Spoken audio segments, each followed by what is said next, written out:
No, but like last year, through 10 games, 15 games, Calle Yarncroke sucked. He was not good. They couldn't put him in a position where it made any sense. He didn't even look good on the fourth line. And then one day they're like, I don't know, put him on left wing. And he was good and continued to be good and has been good ever since. It took him a while to get used to being a Leaf and to fit in. Ryan Reeves. Oh my God, was he horrible. Tyler Bertuzzi. What a disappointment. Max Domi. Got some assists. Could not hit the broadside of a barn. Like who else am I forgetting in there? Oh, and then the one non-new guy. I mean, Klingberg doesn't count, but the one non-new guy who is like just back from the dead is Ilya Samsonov. Like the best goaltender in National Hockey. Probably. Probably, definitely. Last night was amazing. UC who? I don't know. Igor who? Which Igor am I talking about? It doesn't matter. But like just when it comes to new guys, I have a new appreciation for how long it takes to get acclimated to a new team. It's I almost feel like it's easier to get acclimated to a new team at when you get traded there at the trade deadline, because we've seen guys come in and fit in pretty well. Connor Dewar struggled at times. I think looking better though. Looking better, but man, some of the guys they've got in recent memory have started horribly, but wow, like this team would be nowhere without any of those guys. Maybe Ryan Reeves is an exaggeration. Like Domi Bertuzzi, I think, is the... Domi Bertuzzi's so huge, but one thing I always said about, like the Zdeno Chara Boston Bruins is they had enablers. Like, yeah, you got rats and everything, but you guys who enable the rats. People always talked about like, oh, the rats are taking over the game. No, the best rats are on teams that still have goons. Like Zdeno Chara, obviously not a goon, but well into his 40s, no one wanted that problem. No one wanted to open that door.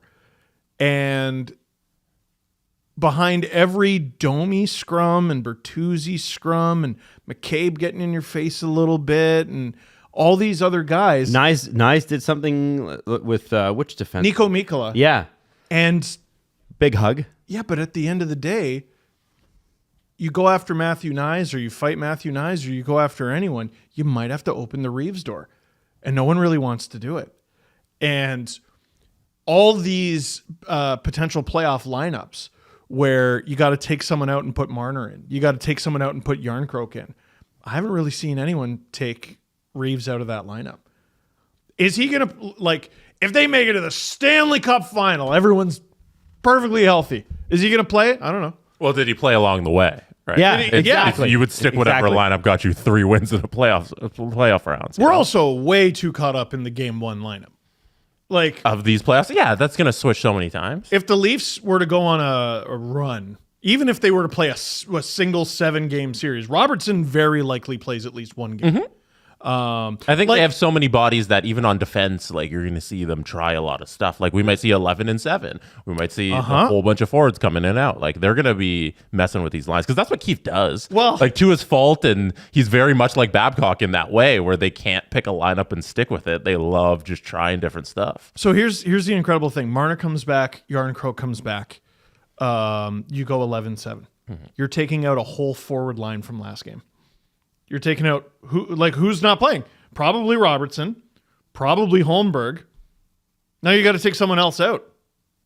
It's probably Reeves.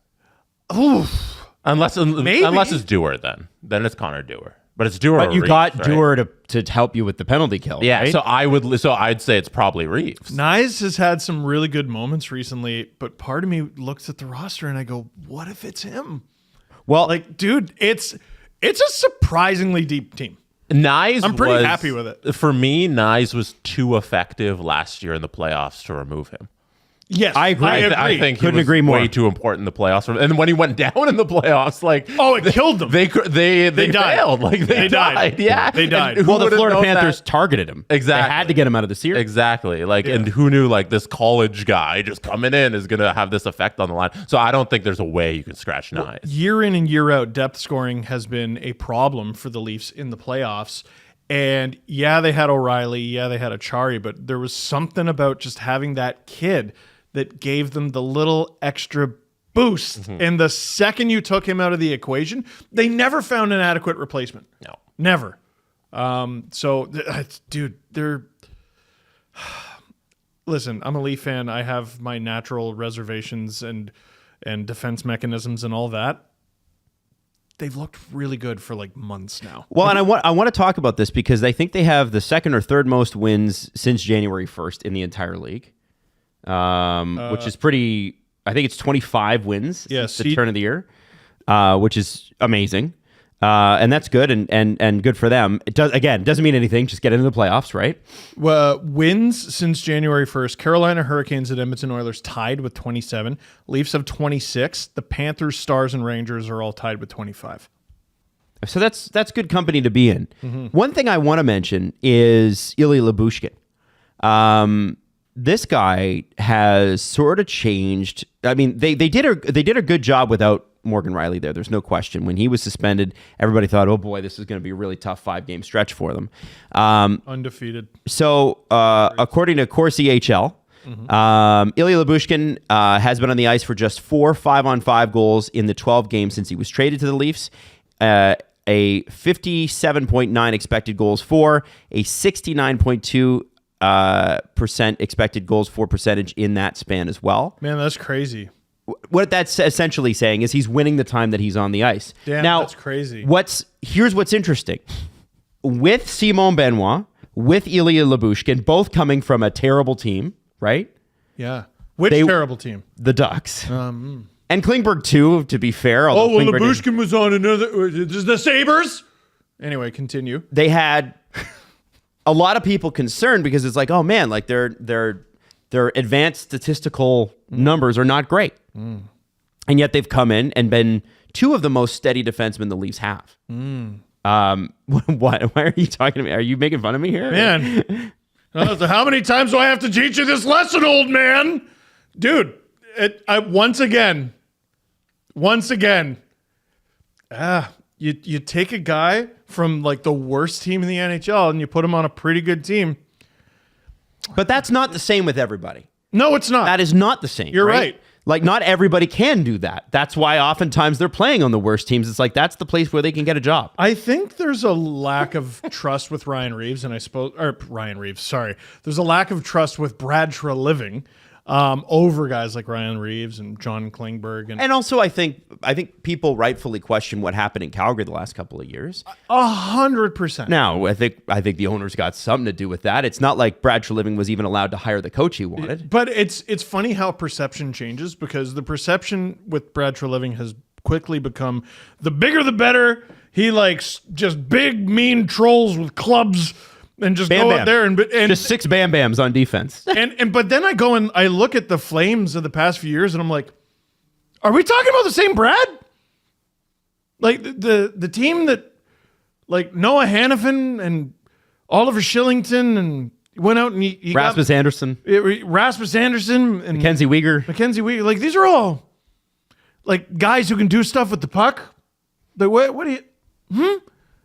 That's it? We're just going to go out there and have 6 Ilya Lyubushkins? Is basically the... I don't think that's what they're trying to do, but I do think that he identified... of course not. I think he identified that the Leafs have a weakness. I don't want you to look at his screen. Oh, okay.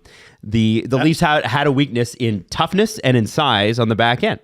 And the snot thing that Treliving's talking about, Benoit and Lyubushkin have brought that. And so I think that what's been amazing is how much better they... Like, I understand if somebody's like, okay, your advanced numbers are terrible, at least from the publicly available numbers. I know what... Jesse and I once got a snapshot of, like, I've seen it. Yeah, what Megan Shaka's group especially, like, she ran us through some stuff. Mine was a different look, yeah. And holy holy crap, what they know about these players. We are, whatever is published publicly, just trust me, there's so much more. Yeah, that's why when you see consolidated information of like public stats, it's like even that is like It's not that reliable. So much more depth that NHL teams actually have. Well, and like from team to team, it's also proprietary information. So like the Leafs do their own in-house analytics versus like the Coyotes, and they have different stats that they track as well. So like we have no idea what these teams have data on. I'd love to hear the story, and I know this is super niche, of how that management group came to the decision that these two guys, especially Benoit and Lyubushkin, were the guys. Because ultimately, it didn't cost them much to get either of them. And like, you know, like Benoit's numbers were so bad, quote unquote, that Anaheim didn't even qualify him. All they had to do was qualify him. See, the impression I got from Elliot Friedman's retelling of that whole saga is he was just like, here's my number. And Anaheim went, no. But they could have qualified him and retained his rights. They didn't want to. Now that I don't understand. Now, at what point do you go, oh, well, they're not very good at this? Like at what point do you stop trusting them? Well, I don't blame them for the Bush deal, but I do think the Benoit one's a flub, right? No. Like at what point are the Canucks? At what point are the Ducks just not very good at this whole building a good hockey team thing? It's not looking great. It's not looking great. They have some good future pieces, but it's been miserable for years now. Like at what point do we look at that and go, oh, that's the consistent problem here? Mm-hmm. Yeah, the Leafs keep calling them. Yeah, dude. Hey, if you identify a bad general manager, pick up the phone and call him. And I'm not saying Pat Verbeek is that. I'm just saying his team consistently sucks. I think the jury's out. Lot. We'll put it that way.